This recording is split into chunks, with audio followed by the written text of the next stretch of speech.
Je suis originaire du pays de Bitche, mais je suis partie pendant quasiment 20 ans. J'ai fait mes études d'éducateur spécialisé. Après, j'ai rencontré mon mari et puis on s'est installé dans la région de Bourg-en-Bresse-Mâcon. J'ai fait mes enfants, on avait une petite ferme, des petits animaux. Et c'est là que j'ai eu mon premier âne, puis mon deuxième, Jules, qui est toujours là.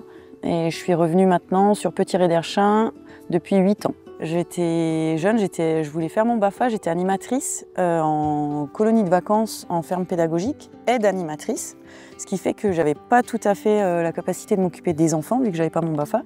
Par contre, j'étais en charge de m'occuper des animaux, des chèvres et de l'âne qu'il fallait ramener après la randonnée.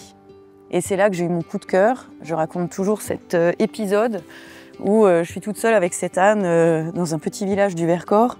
Et j'appelle ma maman d'une cabine téléphonique et c'était un peu atypique. Et puis elle entend cet âne qui hurle derrière moi et elle me dit « mais c'est tout toi ça, je fais toujours des choses originales ».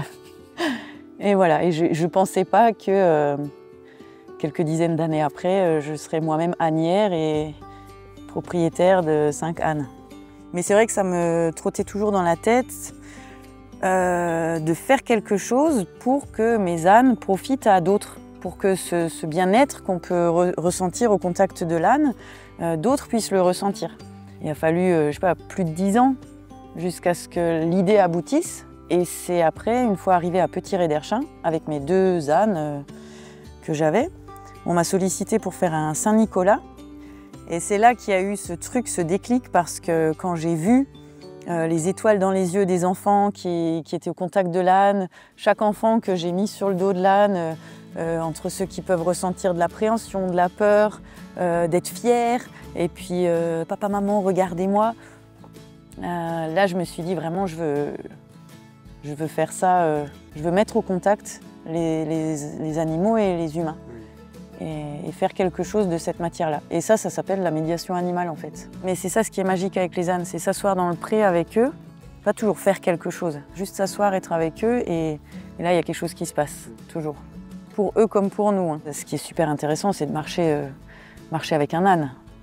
C'est une autre expérience de randonnée. Tu as un rythme plus lent, tu prends le temps de regarder les choses, d'être attentif aussi à ce que lui il voit, pourquoi il s'arrête. Toutes ces années, j'ai milité pour expliquer aux gens déjà de ne surtout pas donner de pain aux ânes. Ça peut être mortel pour eux. Mais aussi que les gens sachent et comprennent que les ânes n'ont pas la même alimentation que les chevaux et qu'ils ont besoin d'une nourriture qui est relativement pauvre. Donc que les gens ne s'inquiètent pas s'ils voient mes ânes dans des endroits où il y a peu d'herbe. L'herbe est au contraire trop riche pour eux et s'ils sont à l'herbe tout le temps, c'est mauvais pour leur santé. Là, en ce moment, le principe qui m'est cher, c'est d'essayer d'être heureux. Et alors oui, il y a une phrase que j'aime bien qui m'est venue un jour. Est-ce qu'aujourd'hui tu as fait quelque chose qui t'a permis de te sentir vivant? Ça, c'est un peu ma question de chaque jour.